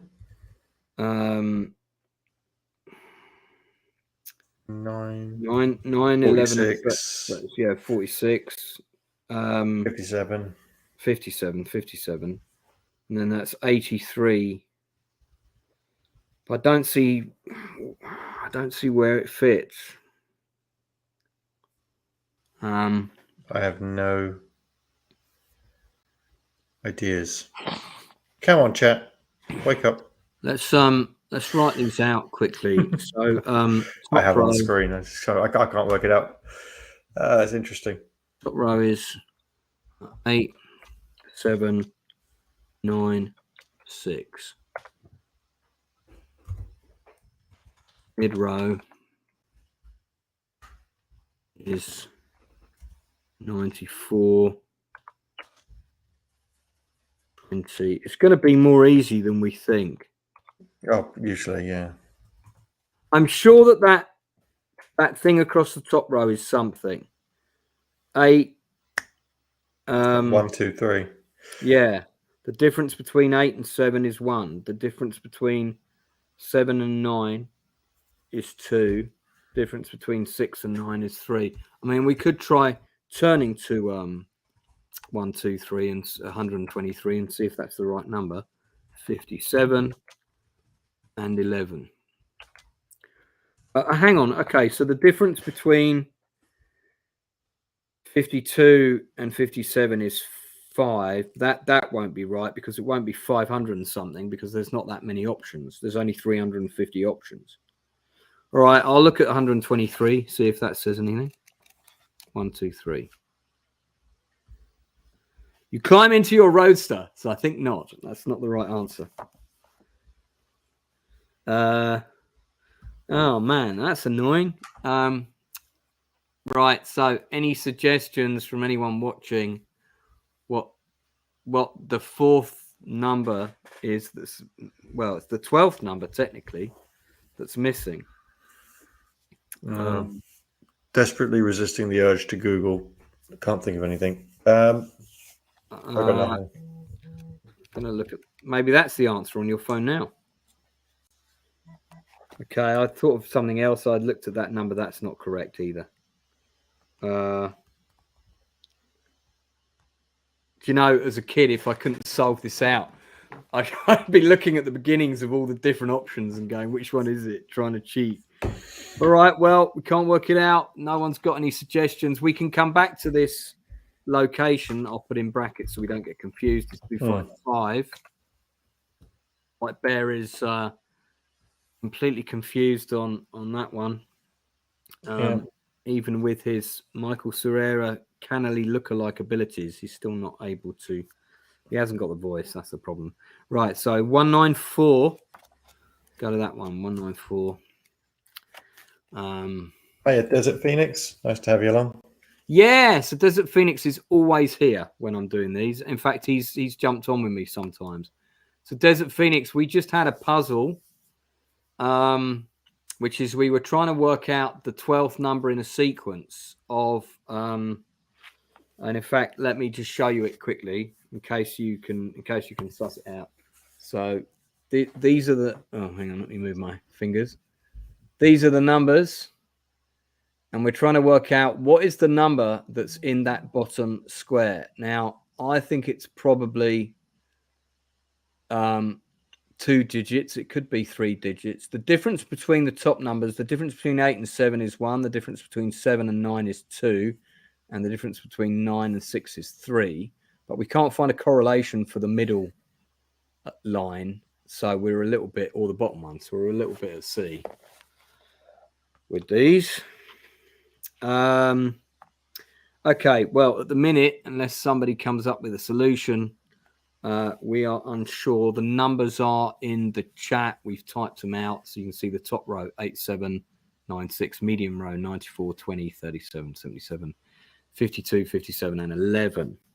Okay, well, you try tapping several numbers at random and also make requests to the chat. But unfortunately, after your 6th try, the lock deactivates. Making any further attempts to open the door useless. Oh, hold on a second. We didn't say that we tried to open the door. I don't think we did all of that shit.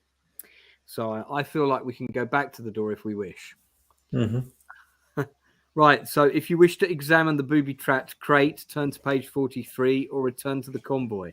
So in other words, if we don't examine the crate, we found nothing. So I think we'll have a look at it. Might as well. Might as well. The crate explodes.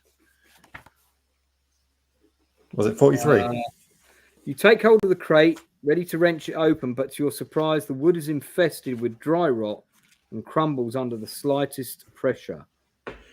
You discover it's full of hundreds of plastic square tubs held together by a sheet of clear polythene, just what your uncle requested.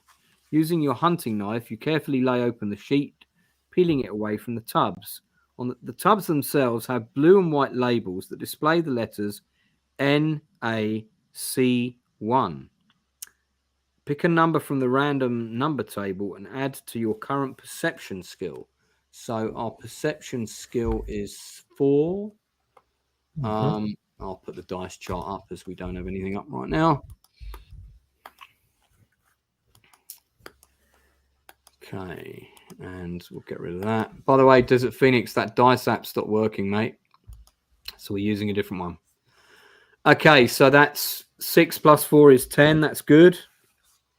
If the total is 8 or more, turn to 4. Okay. So I guess we've perceived whatever these things are. You recall that these letters are the chemical symbol for sodium chloride, i.e. common salt.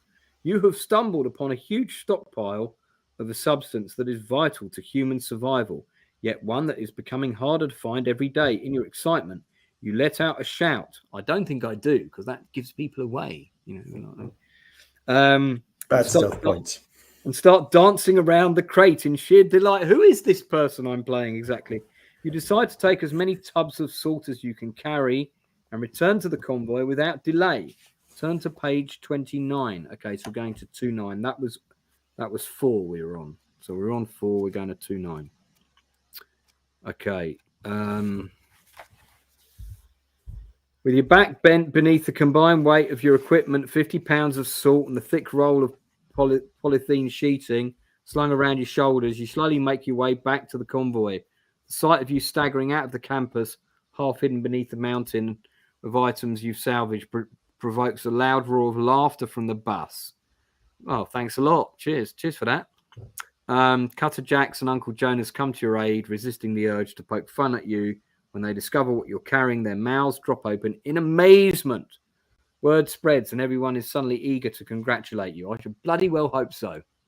You know, what are these people like? I don't know. Yeah, so White Bear, exactly. You're covered in salt, aren't you? That's why you're called White Bear. As soon as your precious discoveries are loaded safely on the bus, you climb back into your roadster and lead the convoy away along Interstate 35. I really want to know what was behind that door. Got to tell you, want to know what was behind that door. Me too. Yeah, I'll have to go back and look that up at a later stage. So we're going to 22. We're turning to 22.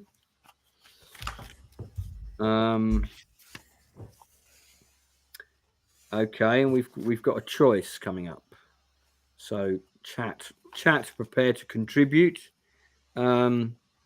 Obstructions are few on this stretch of Interstate 35. Yeah, this is where I accidentally turned to earlier. Most of the wrecks that once choked this route into Fort Worth are now dusty heaps that lie at the side of the road, their bodies having been stripped of serviceable parts long ago.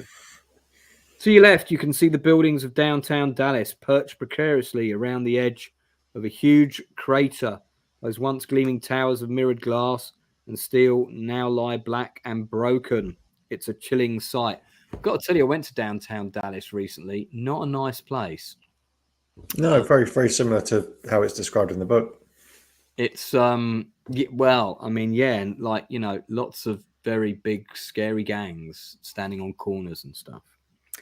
At a junction on the outskirts of Fort Worth, you decide to leave Interstate 35 and you follow a safer route that will take you around the city. The remains of Interstate 820 serve your purpose well until you reach another junction where the Jacksboro Highway crosses your path. In order for the convoy to connect with the Interstate Freeway 20, that's the one that we want. I think we better put the map back up.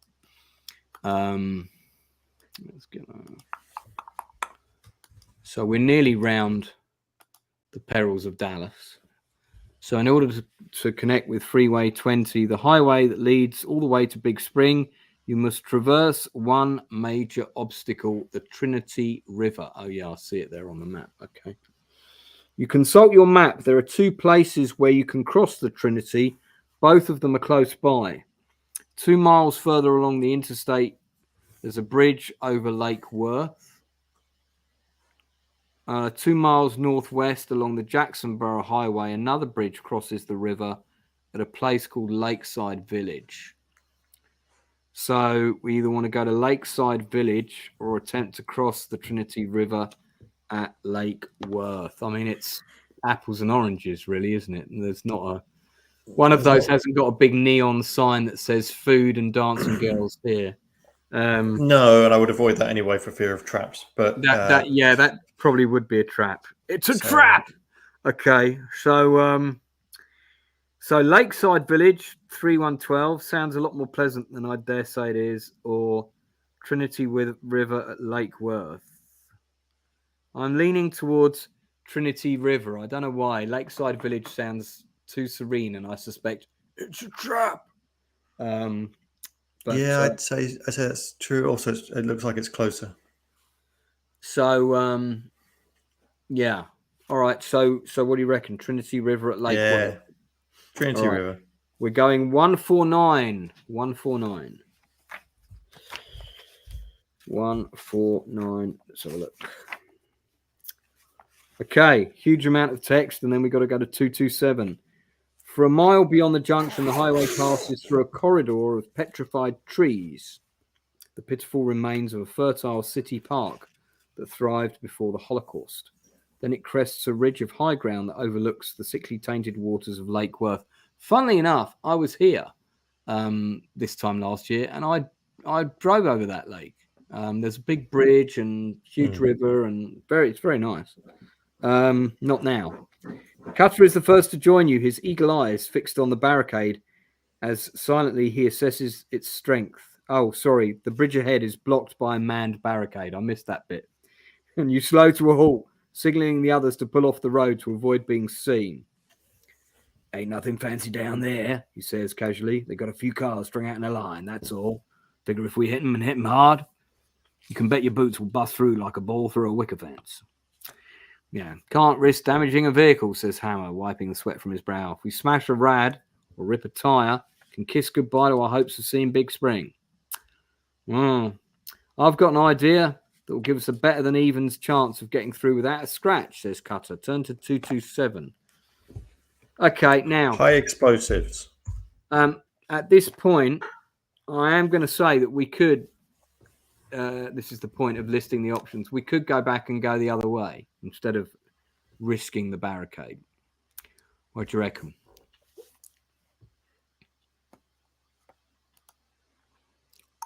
I don't know. That feels like cheating. Well, no. I mean, it's yeah, I know what you mean. People map so that they can choose to go back and make a different decision if they want. But I mean, you know, there's nothing saying the other way is going to be any better. No, we've got endless fuel. We don't have endless food and whatnot. No. So, okay, all right. Let's do it then. 227. Cutter points to the side of the highway where a length of crash barrier lies curled and twisted like petrified metal snake. We could rig that piece to the front of the bus, he says, and use it like one of them old-fashioned battering rams. Now he's gone Cockney. I don't know what's going on with him. It will protect the engine and pack one hell of a punch. Okay. Uncle Jonas looks sideways at Cutter, his eyes narrowed, his face drawn and serious. I think he's basically saying, you're joking, aren't you? Okay, trust you to figure out a way. Okay, all right. 15 minutes later, the barrier is firmly roped and braced to the front of the bus. Okay, this is a good idea, clearly. Cutter volunteers to take the wheel. Yeah, I'm glad I didn't get volunteered for that, and lead the attack with Uncle Jonas driving the tanker and you bringing up the rear in your roadster. If all goes to plan, the bus will smash through the barricade, leaving a gap wide enough for both the tanker and you to follow in its wake. Okay. The bus is 50 yards from the barricade when the defenders open fire, their automatic weapons filling the air with wave upon wave of lead. Oh dear. The vast bulk of the tanker shields you from the hail of death, but your heart goes out to those aboard the bus who must bear the brunt of this withering fire. Then you hear a tremendous crash as the bus slams into the barricade, and moments later, you see the tanker shudder as it widens the gap that the cutter has made and plows through with ease. But in doing so, it catches and spins the torn wreckage directly into your path. A cold chill runs down your spine as the twisted wreck of a car comes hurtling towards your windshield. Pick a number from the random, in other words, roll a d10 and add your current driving and perception skills. So our driving is 4, our perception is 4, that's 8. So we're going to roll a d10. Here we go. We have rolled a 9. So 15. If you roll, that's actually more than that, isn't it? 17. If you roll, 15. If you roll 15 or more, 15. Turn to 69. Yeah. So we rolled the highest possible. There were 3 scenarios, one of which I suspect involves your death. Yes, 69. Yeah, we're going to 69. Nice. Won't forget that. I'm curious to see if we'd failed, if we got 10 or less. I'm just going to look at what it says. Curious to see. I reckon that would have been at your adventure ends here. Let's have a quick look. 3, 2, 3. Yeah. Frozen by the terrifying sight of the car spinning towards your windshield, you fail to react quickly enough. The wreckage slams into your driving compartment of your roadster, killing you instantly. Tragically, your life and your journey end here at Lake Worth. Well, fortunately, that didn't happen. We went to 69. If in doubt, always go there. 69, here we are. Let's have a look. And a rush of adrenaline sharpens your senses, making you super aware of the deadly situation. Of course it does. You react with lightning speed. Of course we do. And steering your car out of the path from the oncoming wreck, yet avoiding the myriad of other obstacles that litter the bridge and threaten to send you to your doom. With consummate ease, you overcome these dangers and resume your position behind the tanker. Turn to 120. Okay, good. Right. Here we go. We got some choices coming up. Once the convoy is clear of the bridge, Cutter pulls over the side of the highway and you stop in line behind him and the tanker. Uncle Jonas jumps down from the cab and together you run forward to check the damage to the bus. The front and the sides are riddled with bullet holes, many of which have penetrated the engine and passenger compartment. Yet, miraculously, no one's been killed or seriously injured. This must be a PG. This must be Mad Max 3 when no one gets killed. Auntie Betty Ann appears at the window and reports that 4 members of the colony have been hit. But she says not to worry, they have minor wounds, and she's sure that they'll pull through. Well, as long as she's sure. The radiator is leaking coolant, but Cutter is confident that he can fix it within the hour. It's a real shame we've got so few guns aboard, grumbles Cutter as he sets to work. Ain't no fun being target for them punks when you don't get a chance to shoot back. No, it's not. So 100 many yards. punks. Yeah, 100 yards away along the highway, you see a sign that points to a road leading off to the east, and it says Carswell Air Force Base. If you wish to investigate the base while Cutter finishes his repairs, turn to 342. If you decide to stay with the convoy, turn to 295. I feel like we probably should investigate the base. I think so. That tends to be where weapons are kept. Yeah, indeed. So let's have a quick look on this map. What's it called again? Carswell Air Force Base. Is that here? I don't see it. I guess it's not on this map. I wonder if it's on this. No. I wonder if it's on this ginormous map that I've got here. Let's have a look. No, don't think so. No. All right. Looks nice though. Okay, so we're going to Carswell Tiny Air Force Base. So tiny that it's not on the map of anywhere important. All right.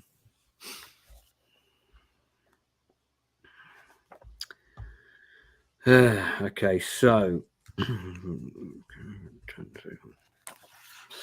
okay, all right. So we're going to 342. 342.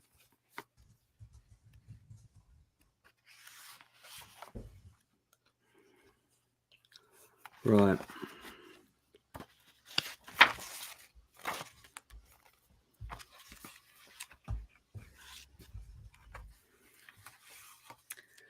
The overturned fuselage of an Amcor DL-70 or DL-70, a wide-bodied military transport plane, blocks the entrance to this derelict Air Force base.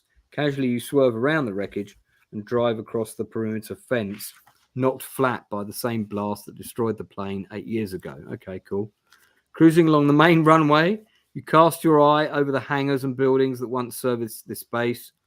Most have either collapsed or been wrecked by city gangs, but there could be a few that are worth investigating. Okay, here we go. Do you want to explore the control tower, 162, or do you want to investigate the stores, 269? Stores. I think stores, yeah. We can go to the control tower after. 269, then we're going for the stores. 269, let's have a look.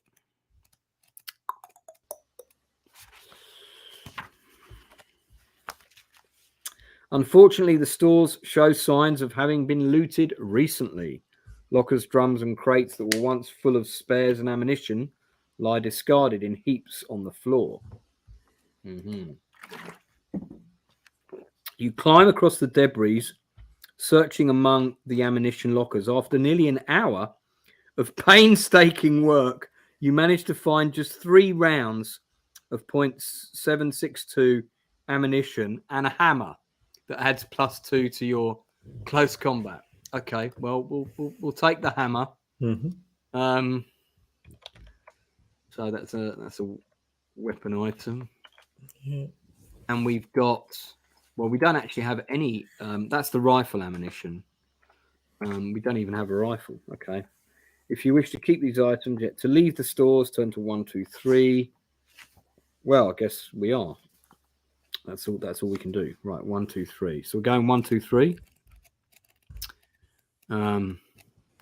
Damn. All that for just a couple of rounds of a gun that we don't even own. Not yet. You climb. Hang on. You climb into your roadster and leave the Air Force. No. I don't think so. I think we should be allowed to search the tower as well. Why not? We're there. So So then says you climb in your car and drive away. Why can't we go back and search the tower? I don't. That's not allowed. Time thing. A time thing. Well, how long does it take to search a tower? 5 minutes? Depends on the tower, I suppose. Well, you can go onto Google Earth and actually look at the tower. I bet it exists. Okay. Well, I'm calling dibs on the tower. We're going to go and have a look at the tower. 162. Okay. You park beside the control tower, switch off the engine. See, we even drove to it, so that only took a couple of minutes. And then decide to wait. Once you're sure the area is deserted, only then do you leave the vehicle and enter the derelict building. Spiral staircase leads up to the main control room. You open a service hatch to find yourself staring at the skeletal remains of an Air Force sergeant. You then notice a holster and ammunition still attached to his belt. The holster contains a pistol and 12 9mm rounds. If you decide to keep either of these items, you bet I do. Okay, so that puts our 9mm ammo up to 33. Excellent. That is good news. And we now also have a pistol. We can only carry... knives don't count, but we can only carry 2 big weapons in our possession, or what's called missile weapons at any one time. But at the minute, the only missile weapons we have are the MP5 and the pistol, both of which take the same type of ammunition. So that is actually quite useful. So, see, told you it was worth going in that tower. All right, okay. So we've done the tower. Right, so now we're heading back to wherever it was. Right, you did it 162, and then after that we go 123. Yeah, which was what it just said. 123. Climb into your roadster, leave the Air Force Base. You have little to show for your search of Carswell, but as Uncle Jonas is fond of saying, every little bit helps. Yeah, I bet he does. We're going to 295. Okay. Man, that big cache of that room with the big cache of weapons and boxes of ammunition is just eluding us, huh? Okay. Seemingly. Got another choice coming up. Here we go. As soon as Cutter has the engine running smoothly and everyone's back on board the bus, you return to your roadster and lead them west to Weatherford. West to Weatherford. Oh, okay. Yep, that's just outside of the town. There it is. Yep. I see it. Oh, didn't mean to do that. Weatherford. Right, very good. On the way. I like it. As the afternoon wears on, the rays of the sun cast a blood-red hue on the surrounding landscape. Ahead, the freeway cuts a straight line due west towards the high peaks of the Edwards Plateau that pierce the horizon like a row of sharpened flints, jagged and blue. You stare into the distance, trying to relax and not think about the dangers you face today or the unknown perils that lie ahead. Pwah! I tweak the nose of terror. An hour later, you catch sight of Weatherford and signal the convoy to stop. You're hungry and you must now eat a meal. Okay, fortunately, we still have 3 meals, so we're now down to 2. We've still got 3 units of water, which is good as well. Despite the delays, the convoy is making better time than expected, and with at least an hour of light still remaining, it's decided that it would be better to press on to the next town and make camp there overnight. You're finishing your food when suddenly Pop Yule calls everyone to hurry to the bus. He's located a broadcast on his CB radio set, and he is as excited as a youngster on Christmas morning. Listen to this, he says, holding up the earphones. A faint call sign can be heard above the crackle of static, broadcasting the same message repeatedly. Radio KLFM, Mineral Wells. Radio KLFM, Mineral Wells. If that's not a real person and it's a recording, that sounds like a trap. Yeah, because there's Mineral Wells off to the... See, it's a diversion. See that? Yep. There's a town about 25 miles northwest of here, says Cutter. It's not where we'd planned on heading, but it could be worth checking out. If you wish to volunteer to go to Mineral Wells and investigate the source of the radio broadcast, turn to 74. If you choose to ignore this broadcast and insist that the convoy continues along its chosen route, turn to 93. What do we think? I think it's a long way out of the way for a trap. I think it's a trap. Yeah. Commence attack on the Death Star's main reactor. I mean, let's continue towards Big Springs. Yeah. Yeah, I think stick with the chosen route. Okay, that means we're picking 93. I'm curious to know. Do you know what? And I did play this when it first came out, and I have a vague recollection that I went to Mineral Wells, and I have a vague recollection that shit happened. But a long time ago. The colony is divided in opinion. Here we go. So they're still trying to get us to go there. Roughly half urges you to investigate the signal, but the other half believes, like you do, that it would be foolish to risk walking into an ambush on the dubious merits of such a patchy broadcast. A vote decides the course of action in your favour, and the convoy prepares for the next stage of the journey. You lead the way along Interstate 20 as you pass by the outskirts of a town called Brock. Don't think that's there. Probably too small. Takes 40 minutes to reach Santo and another 20 to find a site on which to set up camp overnight. Uncle Jonas orders that the vehicles be drawn into a circle, like the ring wagons in the Wild West, to offer the best protection against the threat of a night raid. Lots are drawn to see who will stand the first watch. Unfortunately, you pick the shortest straw. It's an hour after obviously. It's an hour after midnight when you see a cluster of lights in the middle distance. They are less than a mile away to the east and approaching at speed. With only a few minutes at most before the bikers reach the camp, you sound the alarm. Like a pack of screaming demons, the marauding bikers descend upon the convoy, shooting wildly as they weave in and out of a circle. One of the bikers guns his machine towards you, forcing you to dive aside to avoid being ridden down. You're staggering to your feet when another attacks you from behind. Pick a number from the random number table, in other words, roll a d10, and add your current stealth skill. So my stealth skill is 5, so we're rolling a d10. I'll put the number thing up for this one because it sounds like it might be quite a crucial dice roll. Don't want anyone to think we're fiddling it. Okay, so that's the last die roll. We're just going to get rid of that. Okay, so we're rolling a d10 and we're adding 5, and we want to get 9 or higher. I can tell from the options available. 6 plus 5 is 11.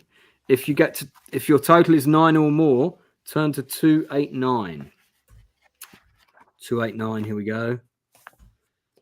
289. I'm going to duck out soon, mate. Okay. What time is it? What is the time? 10 to midnight. All right. Do you want to call it at midnight? Yeah. I'll give it 10 minutes. Yeah, that sounds good. Sorry, I see you sent me a private message, and I completely missed it. That's fine. The speed of your reaction saves you from both the wheels of the motorcycle. You hit the ground, roll over to lessen the impact, and then take cover beneath the belly of the tanker. In the flickering light of the campfire, you see the two bikers skid to a halt and hurriedly step away from their machines. Both draw knives as they run towards the open door of the bus. If you wish to unshoulder a weapon and open fire on the bikers, you can do so. Turn to 206 if you choose to leap to your feet and try to intercept them before. I've got a Heckler and Koch. Let's use it. And I've got ammo, so 206. I might as well do a full round burst as well. So we're going 206. Let's get to the end of this kind of combat thing. Yeah. You raise your gun, take aim at the moving figures, but in the poor light, it's difficult to separate the bikers from your own people. You hesitate, and in that split second, your weapon is kicked from your grasp. Come on. A burly clansman, his head shaved and tattooed, drags you from under the tanker and attempts to choke you to death with his bare hands.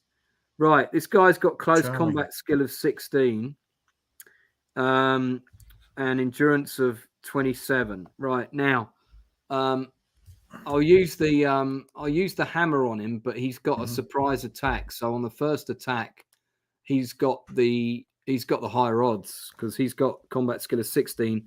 Without any weapons, we're at 15. And we'll be rolling on the +1 again. So, okay, let's see what happens. Okay, he's got endurance of 27. You keep record of his damage. Yeah, got it.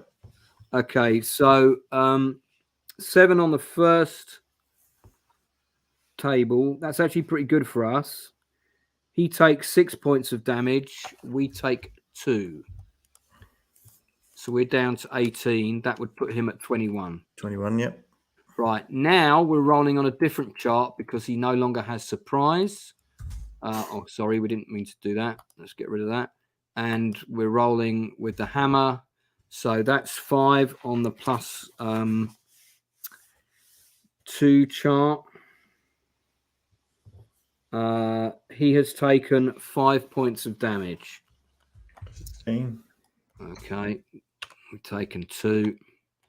All right, going to roll again. No, get rid of that. Right, here we go. 7. He has taken 6 points of damage. 10. And we've taken 1. Okay, that's good. We're down to endurance of 14. So as long as we can keep these die rolls. Here we go again. 8. That's also good. That is, he's taken 6 points of damage. 4. And just 1 for us.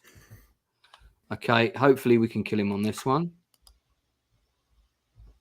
3. Okay, that's not so good, but that is enough to kill him. That's 4 points of damage. 0. Okay, so he's dead. We're down to 11. You win the combat, turn to 166. Go to 166. You push away the lifeless body of your enemy and you spring like a tiger towards the boarding door of the bus. Inside, chaos reigns. Behind the driver's seat, Kate and Uncle Jonas are grappling with a fat Klansman. Love that, fat Klansman. In a desperate attempt to prise a vicious machete from his hand. Meanwhile, the central aisle is blocked by a running battle as Hammer Harlan and Joan Rodriguez, whoever that may be, they've never been mentioned before, fight to defend the women and children from 2 fur-clad bikers. Their screams of terror merge with the curses of the Klansmen, filling the bus with a chilling cacophony of noise. You act swiftly and decisively, plunging your hunting knife into the backs of the 2 bikers. That must be a big knife if I've done that in one go. Suddenly, the sound of the horn echoes from the other side of the camp. You see the tanker with Cutter at the wheel start to move away. Quick, Cal, get back to your roadster and follow Cutter. We're breaking out here now. You leap from the bus, sprint towards your car as fast as you can. One of the bikers, dressed in a riding suit of tattered red leather, sees you running and stops his machine in order to draw his machine pistol. He's the leader of the clan, and he intends to add you to the long list of those he's killed. Roll a d10 and add this to your current stealth skill. Okay, we want to roll high. So our stealth skill is 5. It was good that I think we put that at a high number. Here we go. 8, that's 13. If you roll 11 or more, which we have, turn to 213. 213. 213. With tremendous effort, you leap and dive across the hood of your roadster to avoid being caught by the burst of the automatic fire. Bullets follow you across the car, piercing the side and glancing noisily off the cased hardened roll bar. But your swift reflexes save you from being hit. As soon as you're safely under cover, you let out a scream that convinces your enemy that he has killed you. He turns his attention elsewhere. You're able to pull yourself into your car, start the engine without being seen, swiftly accelerate away, crash through a group of bikers and escape onto the freeway. A few random shots ricochet off the trunk as you follow the bus out of Santo, but within minutes, you pass out of range and the gunfire ceases. So I think we'll end it at the next one, which is 182. Just see what it says. 182. Yeah, this is a good place to pause. I'll just read out what it says and we'll pause the game there. Twin beams of your headlights cast a white corridor along the interstate, so you can tell everybody where you are. Obviously. Yeah. Pulling to take place at the head of the convoy with the memory of the bikers' raid still fresh in your mind. You car. Frequent glances to the rear to make sure that the clansmen are not on your tail. The road climbs steadily for several miles as it approaches the mountains of Erith County. The signpost reflects the glare of your lights, announcing your entry to the town of Thurber, which once had a population of 5,006. You contemplate and wonder how many of its inhabitants are still alive. Uncle Jonas signals for you to stop. You reach the bus. Uncle Jonas tugs at the steering wheel and watches in dismay as it spins freely on the hub. Looks like we've got ourselves a big problem. The steering linkage has been shattered clean in two. I guess that rough ride out of Santo did for it good and proper. Can you fix it? Says Uncle Jonas. Not without welding gear or a replacement part. I guess we'd better stop here for the night. Looks like we won't get any further with the bus anyhow. An uneasy silence descends on the convoy once news of the breakdown spreads. Cutter continues to inspect the bus, but you decide to return to your roadster and snatch a few hours' sleep. You're staring at the surrounding mountains, lost in thought, when you see a pinpoint of light flickering in the darkness. With your pulse racing, you grab your gun and set off to take a closer look. Okay, and that would take us to 235. So we're gonna pause it there. That's 182. That's Freeway Warrior. Amazing. Well, before you go, and I appreciate you hanging around. I know it's quite late. This is like the middle of the day for me, but with someone who's got kids, I'm sure that's not the same. They're away on holiday. I've just got work tomorrow. Oh, well, what do you think? What do you think of the game? I like it. Yeah, it's interesting. It's a bit more complicated than the choose your adventures I used to do. The only ones I ever did were just the track ones. I didn't have the dice rolls or things like that. Oh, okay, yeah, the one, yeah, it sort of didn't really have a combat system. You might occasionally have to find some items, and yeah, I mean there are two types of the old school ones, which were the Joe Diva ones and the Fighting Fantasy, of which I've also got some of the reprints up here. I have to say I always prefer the Joe Diva stuff on the whole. So yeah. Listen, man, thanks a lot. Now I need to. Could you just in the private chat? Could you quickly put your links for your channel, because I haven't edited your deets. I don't think in the info below, and please do check out Getting the Nerds, formerly TNTV Reactions Reviews.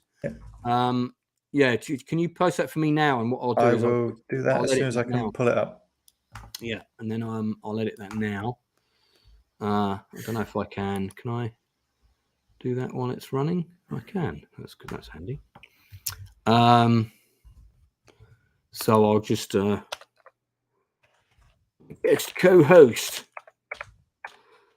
What's the name of the little my guest co-host starring as the Ferral Kid, but with considerably less hair. Do you remember the Ferral Kid in Mad Max? I think so. Again, it's been like 10 years since I watched any of it. That's the little kid who's got the boomerang, and he throws it, and that guy goes, "I've got it," and he goes to catch it, and it's got a razor blade on it. It cuts his fingers off. Yeah, so that's pretty cool. Great, thank you very much. No worries. Just get in the nerds at YouTube. Basically, guys, the link will be under here shortly. Do subscribe, check out his content, lots of reviews and stuff. Big Star Trek fan. Yeah, so, some will come eventually because I'm having to redo it all. But mate, you know, are you based in London? I forget. No, down on the south coast.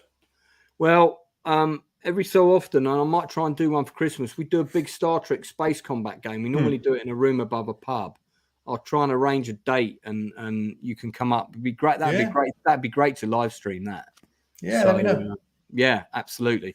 All right. Thanks to those people for watching. Thanks to those people for chipping in and contributing. Yeah, Desert. I don't know what's going on with it, but when I roll the dice, I can't see the dice. So something was playing up with it earlier, but that one worked fine. It's fine. All good. In the meantime, I'll be back with part 2 of this. Might be the same time next week. I might do it on Sunday or Monday. We'll see. But I'll let you know as soon as I know. It will be on the channel. Don't forget, I've got an interview tomorrow with Stuart Urban, director Stuart Urban, writer, director, producer. He has worked on so many things. It's starting earlier than normal, 7 p.m. UK time. That's 2 p.m. East Coast. And for those people in Los Angeles, just as you're getting up in the morning. All right. Thanks very much for my guests. Thanks for people checking in. And I'll speak to you all again real soon.